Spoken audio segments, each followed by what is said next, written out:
자, 갈라디아서 1장 10절 같이 읽도록 하겠습니다.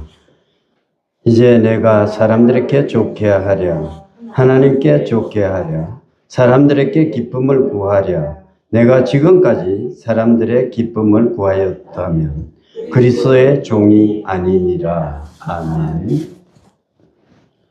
여러분, 우리는 누구를 기쁘게 하며 살아가는지를 한번 생각해 봐야 되는 것입니다. 은하수가 촉촉히 젖어 있는 달밤에 하늘을 가로질러 가지고 두견새의 울음이 울려 퍼지는 것을 들어본 적이 있습니까? 마치 밤하늘을 적시는 그러한 울음이 밤새도록 울려 퍼지는 그러한 가슴이 찢어지는 그러한 울음입니다. 저는 어릴 때 그러한 소쩍새의 울음을 너무나 많이 들으면서 살았습니다. 김영랑이라는 시인이 있었죠. 그분이 이 두견새를 가지고 시를 지었는데 첫 구절이 이렇습니다. 울어 피를 뱉고 뱉은 피 도로 삼켜. 내가 시를 갑자기 외우니까 더듬거리는데, 울어서 피를 뱉고 뱉은 피를 도로 삼켜. 이렇게 접동이라는 시를 그렇게 지어놨어요. 그래서 이 시를 보면은 이 뱉은 피를 그렇게 도로 삼킬 만큼 밤새도록 피를 토하면서 그렇게 두견새가 슬피 우는 모습이 우리 눈에 선하게 떠오르는 거예요. 바울이 지금 갈라디아서를 써나가는 심정이 그런 거예요. 자기가 전한 복음을 버리고 다른 복음을 따라가려는 갈라디아 교회를 보면서 바울은 애끓는 마음으로 말합니다. 이제 내가 사람들에게 좋게 하랴, 하나님께 좋게 하랴. 여러분들의 심정을 내가 만족시키기 위해서는 여러분들에게 정말로 듣기 좋은 말을 해야 되는데, 그런데 그것이 아니고 나는 하나님의 말씀을 전하는 사도로서 지금 말을 하고 있다는 것입니다. 여러분, 사람이라는 것은 누구나 사람들의 눈치를 살펴보면서 생활하는 그러한 경향이 있습니다. 직장 생활이 그럴 수가 있습니다. 출근하자마자 상사의 눈치를 살펴보면서 하루 일과를 시작하는 것이 직장 생활이다, 이렇게 볼 수가 있는 것입니다. 그래서 위에 분들이 무엇을 요구하고 있는지, 그분들을 어떻게 하면 기쁘게 할 수 있을지를 살피면서 많은 사람들이 생활을 해나가는 것입니다. 비록 자기가 옳다고 생각하고 자기가 잘한다고 생각해도 상사의 눈에 들지 않으면 오히려 책망이 돌아오고 아주 나쁜 이야기를 듣게 됩니다. 아주 오래전에 공직 생활을 할 때 한 번은 오토바이를 타고 출근을 하다 보니까 가을날에 들국화가 너무나 아름답게 피어 있더라고요. 그래서 그것을 꺾었습니다. 꺾어서 화병을 만들어 가지고 우리 부위원장님의 책상에 올려놨어요. 아침 출근을 했는데 자기 책상에 들국화가 꽂혀 있거든. 난리가 나버렸어요. 어느 놈이 이걸 갖다다가 여기다가 꽂아놨느냐. 자기가 생각할 때는 그 들국화는 죽은 사람에게 바치는 거다 생각했던 겁니다. 여러분, 저는 그 상사에게 기쁘게 하기 위해서 꽃을 꺾어다가 이 색 저 색 여러 가지 있는 것을 아름답게 꽃을 꺾어가지고 화병을 만들어 바쳤는데 결과는 그렇게 될 때가 있는 거예요. 여러분, 그렇습니다. 사회생활도 눈치를 보며 살아가는 겁니다. 심지어 신앙생활을 할 때도 사람들을 의식하면서 생활할 때가 많습니다. 저도 그래요. 이 보면은 제가 말씀을 전하는 설교의 본색을 지금까지 잃어버렸다 생각합니다. 내가 설교를 할 때 소리가 크면은 소리 지르지 마세요. 소리 지르면 소리 지른다고 이야기를 하고, 또 이상하게 책망하는 메시지가 가면 그것을 믿음으로 받아들여가고 회개할 생각을 하지 않고 왜 성도들을 책망하느냐 이야기를 하는 겁니다. 여러분, 책망이 없는 교회는 망하게 되는 거예요. 책망할 수 있어야 되고 책망을 들을 수 있는 믿음이 있어야 되는 것입니다. 그렇지 않습니까? 얼마나 인간의 양심이 화인을 맞았으면 오늘날 책망을 듣지 않으려고 하는 성도들로 가득 차버렸습니까? 그렇지 않습니까? 왜 우리가 책망을 듣지 않아야 됩니까? 하나님이 말씀하시는데 그 말씀이 귀에 거스린다고 우리가 듣지 않으려고 하는 그러한 시대에 살아가서 되겠습니까?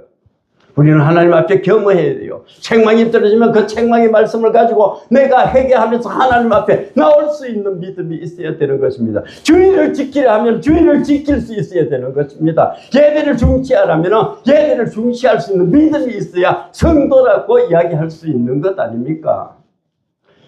나는 내대로 행동할 테니까, 나는 내대로 그대로 살아갈 테니까 간섭하지 마십시오. 목사님 어떤 설교를 해도 나는 안 움직입니다. 그렇게 결단하고 신앙생활을 한다고요? 변하지 않으면 성도가 아니에요. 그렇지 않습니까? 변해야 됩니다. 여러분 주의를 지킬 수 있어야 돼요. 예배를 중시할 수 있어야 돼요. 지금 국회에서 어떤 일이 벌어지고 있습니까? 종교단체 해산법이 만들어지고 있는 거예요. 지금 자유가 있을 때 예배할 수 있어야 됩니다. 여러분 어떠한 명목이라도 주일날 예배를 중시하면서 삶을 살아보십시오. 그래야 풀어지는 거야. 하나님 앞에 자기 의무는 하지 않으면서 복 주십시오. 뭐 해주십시오. 가능합니까? 정신 차리십시오. 얼마든지 예배할 수 있다니까요. 얼마든지 지킬 수 있다니까요. 명분이고 핑계일 뿐이에요. 예배를 빠져나가는 것은. 그렇지 않습니까? 설교까지도 내가 눈치를 봐요. 유튜브 때문에 눈치를 봐버렸고 사람들이 책망한다고 나무라는 일 때문에 내가 눈치를 봐버렸어요. 그러니까 메시지가 기가 죽어버리는 거예요. 살아있지를 못하는 거예요. 목사가 말을 못해버리면 생명이 끊어지는 것 같아. 여러분 우리가 누구를 기쁘시게 하며 살아가야 되는 것입니까? 오늘 말씀 묻습니다. 누구를 기쁘게 하며 살아야 됩니까? 사람입니까? 하나님입니까? 내가 성도라면요. 여러분 직장에 매여가지고 어떻게 내가 참 주의를 지키지 못한다든지 또는 서예배에 빠진다든지 충분히 이해가 가는 거예요. 그러나 진정한 그리스도인이라면 내가 살아가는 가치관보다 지금까지 내가 믿어왔던 어떤 것보다 하나님을 만나고 나서 내 삶이 변하고 하나님의 말씀이 훨씬 더 우월한 가치를 내가 알고 있기에 그 말씀에 내가 귀를 기울이며 예배하며 살겠습니다. 각오하는 거예요. 그래서 하잘 것 없는 세상 지식을 얻으려고 예배를 빠져나가지 않습니다. 그것이 성도예요. 성도는 오늘부터 내가 하나님을 믿겠습니다. 오늘부터 예수 그리스도께 매여 살겠습니다. 각오하며 살아가는 사람들이지 않습니까? 그런데 그 각오가 그리스도를 높이고 하나님께 예배하는 예배 현장에 내 영혼이 없는데 여러분들이 직장에 매여가지고 일을 하면서 이 자리에 안 나왔다고 책망하는 건 아니에요. 여러분 그것도 하나님의 일이에요. 직장 열심히 다녀야 됩니다. 그런데 이것도 저것도 안 하면서 예배를 안 하는 사람들 보고 이야기를 하는 겁니다. 그렇게 해서는 안 돼요. 하나님을 기쁘시게 하는 거, 그것이 성도의 의무예요. 그렇지 않습니까? 사람을 기쁘시게 하는 신앙은 위험해요. 위험성이 도살입니다. 갈라디아 교회에 거짓 교사들이 들어왔습니다. 그들은 사람들의 마음을 얻기 위해 복음을 바꾸고 있었습니다. 사람들은 우선에 자기 귀에 들리는 소리가 너무나 좋은 거야. 그래서 그것을 들으려고 하다 보니까 이 교회에 진리의 말씀이 선포되지 않는 거야. 그제 어떤 목사님이 말씀을 하시더라고요. 교회에서 회개하라고 계속 외쳤더니만은 어떤 집사님이 딱 찾아오더래요. 나온 지 얼마 되지 않는 집사님이 찾아와서 목사님은 왜 교회에서 복 받으라는 소리 대신 회개하라는 말씀을 그렇게 많이 합니까? 그래서 성도들이 세상을 살다가 안식을 얻기 위해서, 복을 얻기 위해서 교회에 일주일에 한 번 왔는데 놓을 때마다 회개하라 하니까 나 이 교회 안 다닐랍니다 하면서 떠나갔다는 겁니다. 여러분, 복 받기 위해서 우리가 나옵니까? 맞습니다. 우리는 하나님 앞에 나오는 것이 복이에요. 그런데 복을 받기 위해서는 내가 무엇을 해야 될 것인지를 우리가 생각해야 되는 것입니다. 나는 행동이 변하지 않고 하나님에 대한 관심도 없으면서 하나님은 나에게 복을 주시기를 바라고 있습니까? 생각해 보십시오. 복음이라는 것은 삶이 변하는 거예요. 복음은 생명이 있는데 그 생명이 역사하면 내 전부가 변하는 거예요. 제자들을 보십시오. 첫 제자들을 부르실 때 예수님께서 배에 거물질하는 제자들을 향해서 말씀하시는 거예요. 나를 따라오너라. 내가 이제는 너희로 하여금 사람을 낚는 어부가 되게 하리라 말씀하시는 겁니다. 그때 그들이 거물을 버려두고 아버지를 버려두고 전부 다 예수님을 따라 나섰습니다. 그런 결단이 필요한 거예요. 우리가 기독교인으로 살기 위해서는 내가 지금까지 좋아했던 거, 내가 지금까지 믿어왔던 거, 내가 지금까지 의지했던 거, 내가 그거에 빠져있던 거, 그것을 버릴 수 있는 용기가 필요한 겁니다. 그때부터 참 기독교인이 되는 거예요.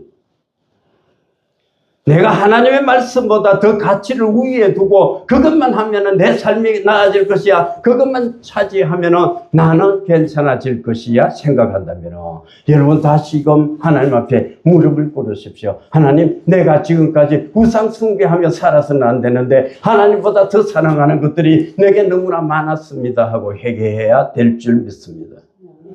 그렇지 않습니까? 우상이나 다른 것이 아니에요. 하나님보다 내게 사랑하는 것, 그것이 우상입니다.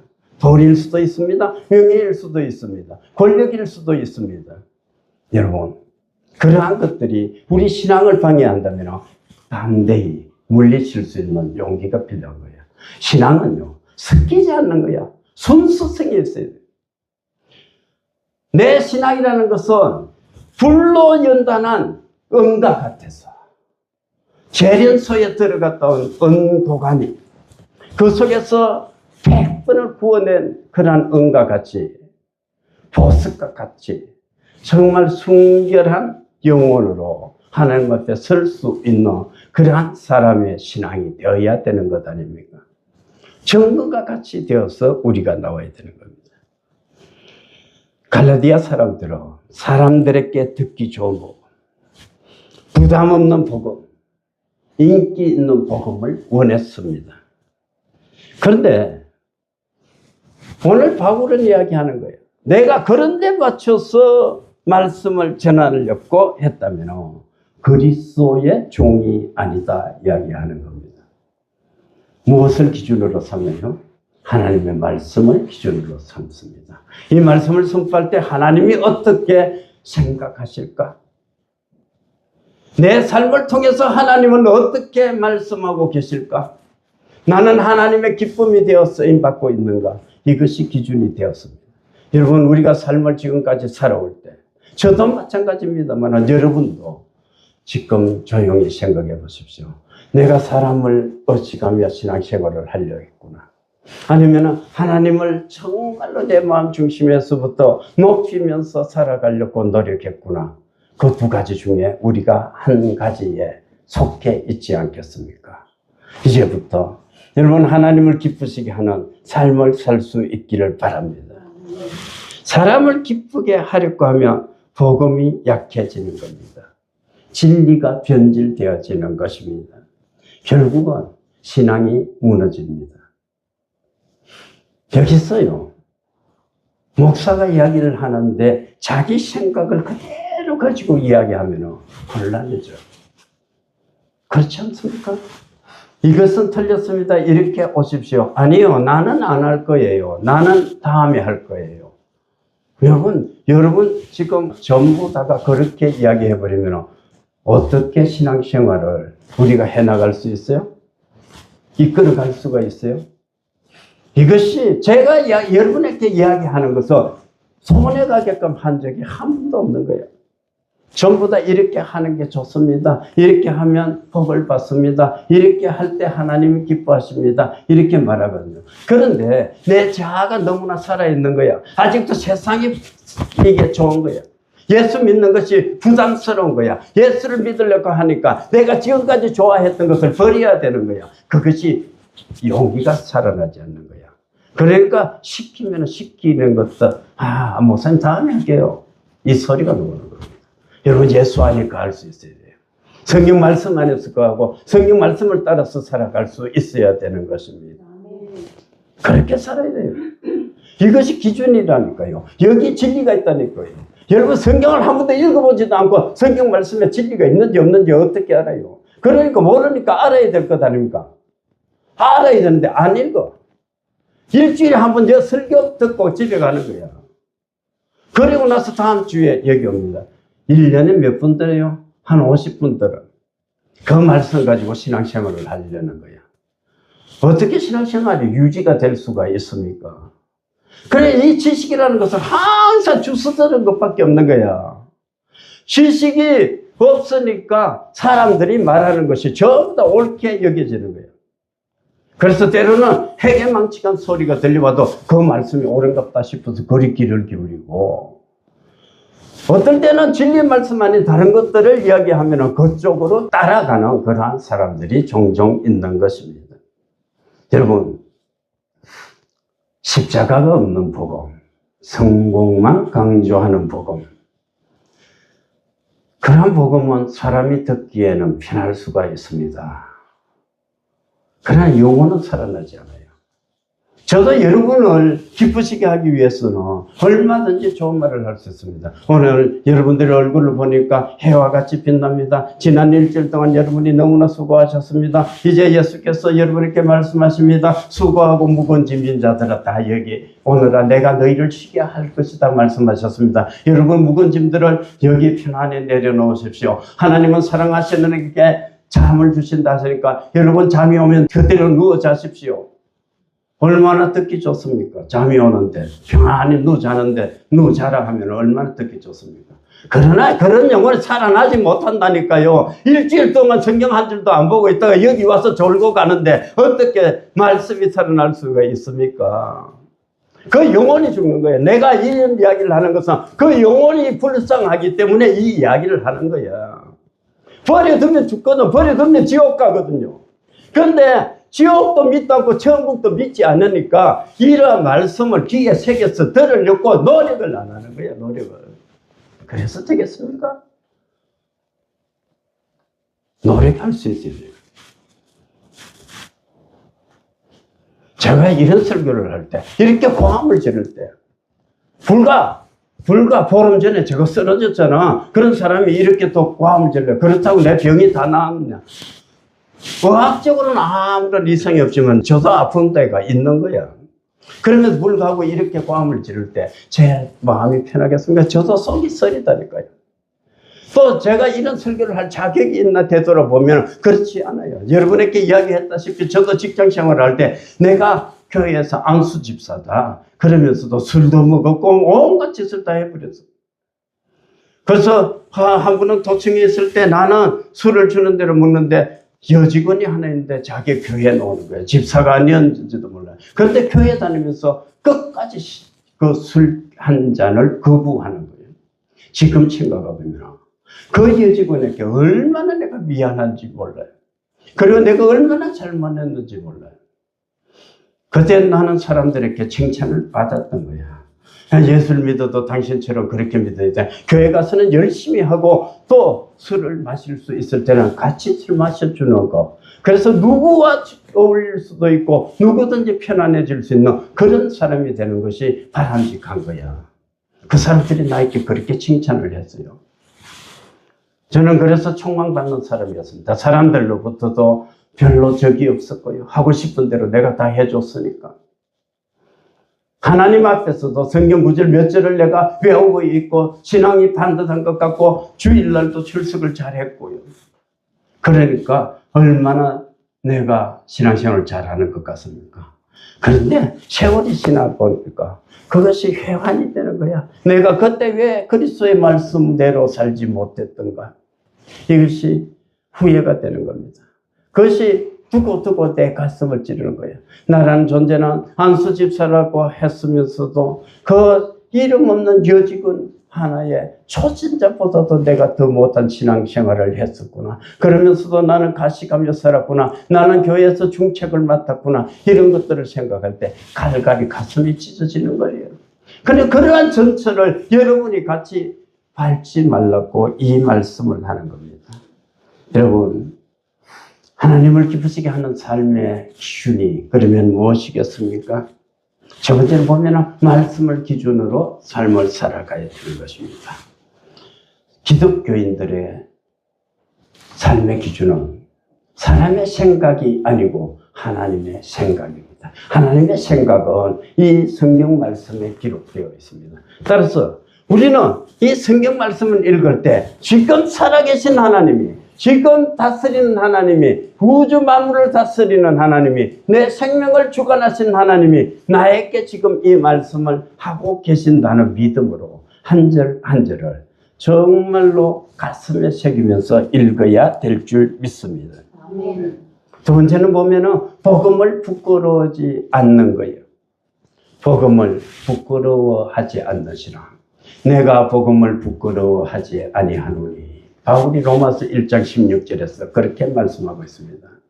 여러분, 복음은 별단코 우리가 부끄러워할 것이 아닙니다. 자랑할 것입니다. 진정한 그리스도인은 십자가를 숨기지 않는 거예요.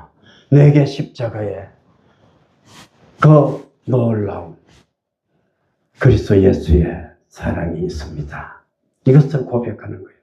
예수가 나를 위해서 십자가를 지셨습니다. 그래서 나도 예수님께서 내게 지워주신 그 십자가를 지고 신앙생활을 해나가고자 합니다. 이런 각오를 우리가 가져야 되는 거예요. 그래서 그 각오를 가지고 정말로 내가 하나님 죽기까지 충성하겠습니다. 주님께서 십자가에 달려 돌아가시면서 나를 살려주셨는데 내가 어떻게 주님을 외면하겠습니까? 그리고 다른 것을 요구하지도 않는데 하나님 그저 예배하라는데 그것조차도 내가 힘들어하면서 어떻게 내가 그리스도인이라 하겠습니까? 우리가 반문해 봐야 될 줄 믿습니다. 다음에 세 번째는 사람보다 하나님을 두려워하는 신앙을 가지게 되는 것입니다. 잠언서 29장 25절에는 사람을 두려워하면 올무에 걸리게 되거니와 여호와를 의지하는 자는 안전하리라 이렇게 말씀하고 있습니다. 우리에게 알려진 유명한 일화가 있습니다. 박정희 대통령 시절에 군지관들의 만찬이 있었습니다. 그때 이 박정희 대통령이 지휘관들을 격려하면서 술을 한 잔씩 이렇게 따라주게 됩니다.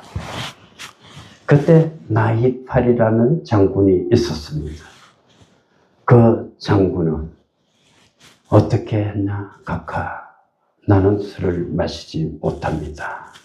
뭐 때문에? 신앙 때문에 술을 마시지 않습니다. 이렇게 말했다는 일화가 있습니다.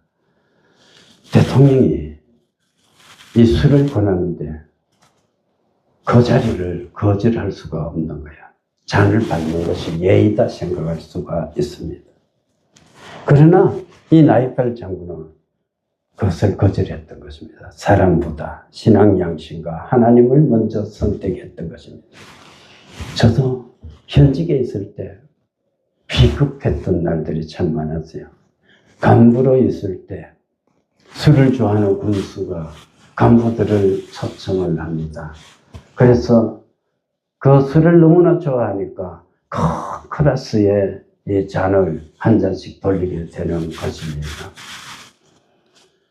먼저 가서 제자리에는 이 큰 컵에 물을 타서 두는 거예요. 제가. 그래서 그 다른 직원들이 와서 컵에 술을 따르십시오 할 때 이미 가득 차 있었기 때문에 제가 그 잔을 안 받습니다. 그런데 건배하자면, 그런데 물을 들고 그것을 흉내를 내었던 거예요. 때로는 술을 먹기 싫은 다른 실과장들이 자기 차례가 될 때 군수 앞에서 술을 마시는 흉내는 내야 되니까 얼른 내 잔을 뺏어다가 자기가 불컥 마십니다. 물을 한잔 하는 거예요. 그리고 박수를 받는 것도 봤습니다. 어떨 때는 양주를 이렇게 돌려요.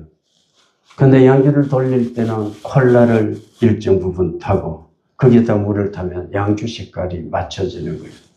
그래서 양주를 권할 때 군수님, 양주 잔 이미 받았습니다. 제가 가지고 있습니다. 이야기는. 그래서 그것을 나중에 마십니다. 그런데 당당하지 못했던 거예요. 당당하지 못하고 비굴하게 숨어서 그 술을 거절했던 날들이 지금 한없이 부끄러운 거예요. 그래서 그러한 날들을 회상할 때 보면은 김석규 목사의 부끄러운 고백이라는 것이 얼마나 책에 맞는 걸 뭐예요. 나의 양심이 정직하지 못해서 말만 앞세워서 상처받고 실족한 영혼이 얼마인가. 그런 거예요, 여러분. 저 때문에 상처받은 사람도 많았고, 저 때문에 실족한 영혼들도 많았을 겁니다. 그런데 지금은 목사가 된 거예요. 목사가 되고 나서 여러분에게 올바른 길을 인도할 의무가 있는 것입니다. 왜냐하면 저와 여러분이 언젠가 하나님의 심판대 앞에 서기 때문에 그렇습니다. 그 심판대 앞에 설 때 우리 각자는 하나님 앞에 이야기할 것이 있어야 되는 것입니다. 너는 그 내가 맡겨준 그 목사 자리를 누구를 바라보면서 목회를 했니? 하나님을 기쁘시게 했니? 아니면 사람들의 그 욕구를 충족시키려고 노력했니? 저에게 하나님은 그렇게 물을 수가 있습니다. 이렇게 복음을 외치지만 어쩌면 저는 여러분들보다 훨씬 더 하나님으로부터 큰 책망을 받을 수도 있는 겁니다. 그렇지 않습니까? 근데 나같이 이러한 회환이나 후회나 이런 가슴 아픈 과거를 여러분들이 다시 밟지 않게끔 할 의무가 있는 거예요. 그리고 여러분들 마찬가지로 하나님 앞에 설 때 무엇하고 왔느냐? 너 늦게서 내가 불렀는데 그때부터 어떻게 살았느냐 물었을 때 하나님 앞에 이야기할 수 있어야 되는 것입니다. 하나님, 내가 처음에는 금속으로 예수님을 알았습니다. 그러나 예수님을 확실히 믿고부터는 내 삶이 변했습니다. 이전에 하던 것을 쫓아가지 않았습니다. 하나님의 말씀을 쫓았습니다. 하나님만 따라갔습니다. 성령을 받아서 성령의 능력으로 살고자 노력했습니다. 말씀을 가지고 사람들에게 전하기를 노력했습니다. 그 영혼을 볼 때마다 불쌍히 여기는 마음이 내 가슴 속에서 우러나왔습니다. 하나님, 내가 하루를 살아도 부끄럽지 않고 하나님께 영광되는 삶을 살고자 노력했습니다. 우리가 그렇게 말할 수 있어야 되는 것 아닙니까? 신앙이라는 것은 사람 앞에서 자랑하는 것이 아니고 사람 앞에서도 우리가 신앙을 지켜나가는 겁니다. 여러분, 이제 말씀드렸습니다. 우리는 선택의 기로에 있는 거예요. 지금 바울의 말씀, 오늘 10절을 통해서 우리에게 들려주실 만한 말씀을 되새겨 보십시오. 내가 사람을 기쁘게 할까? 하나님을 기쁘게 할까? 이 물음은 우리의 삶 속에서 날마다 주어지는 거예요. 시시각각으로 주어지는 겁니다.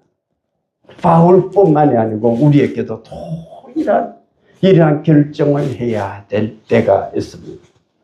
사람의 눈치보다 하나님의 뜻을 먼저 생각합시다. 사람의 칭찬보다 하나님의 기쁨을 먼저 구합시다. 오직 복음과 예수 그리스도를 위해 살아가는 삶을 살아가십니다. 여러분, 하나님의 영광을 위해서 쓰임 받으시다. 이것이 우리에게 주어진 마지막 때의 사명입니다. 저와 여러분이 이 한 주간도 삶을 살 때 정말로 이 말씀을 생각하면서 사람이 아닌 하나님의 영광을 위해서 하루를 살아도 하나님 앞에서 순전한 믿음을 가지고 하나님의 영광을 위해서 쓰임 받겠습니다. 각오하십시오. 결단하십시오. 그리고 나아가십시오. 그리고 다음에 간증할 수 있기를 바랍니다. 이 은혜 속에서 이 한 주간도 저와 여러분이 하나님의 영광을 위해서 쓰임받는 한 시간 될 수 있기를 주님의 이름으로 축원합니다. 여러분 아픈데 손 얻기 바랍니다. 전능하신 아버지 하나님 참으로 감사합니다. 오늘도 말씀을 통해서 우리는 사람을 기쁘게 하거나 사람의 눈치를 보거나 그렇게 삶을 살아가는 사람들이 아니고 하나님을 기쁘시게 하기 위해서 부름받던 그러한 사람들임을 다시 한번 깨닫게 됩니다. 하나님 지금까지 삶을 살아올 때 아버지 하나님을 기쁘시게 한다고 하면서도 오히려 때로는 우리 체면과 우리 자존심과 내 생활에 합리화를 위해서 변명하기에 바빴던 지불이 너무나 많았음을 고백합니다. 아버지 하나님 그 되돌릴 수 없는 순간들 하나님 우리가 회개하오니 우리를 불쌍히 여기시고 용서해 주시옵소서. 남은 세월은 아껴 살 때 하나님 중심으로 살고 말씀 중심으로 살고 하나님의 인도 따라 살아서 아버지 우리 삶이 너를 형통케 되기를 원합니다. 시냇가에 심겨진 나무와 같이